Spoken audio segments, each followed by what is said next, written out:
أعوذ بالله من الشيطان الرجيم. بسم الله الرحمن الرحيم.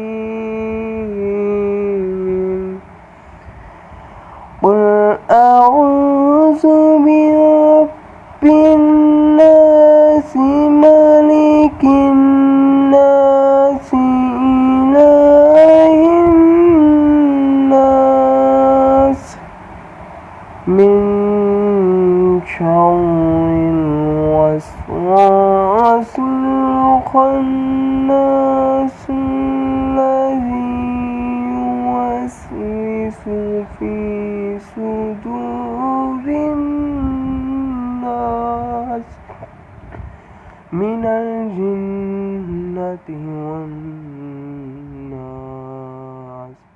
صدق الله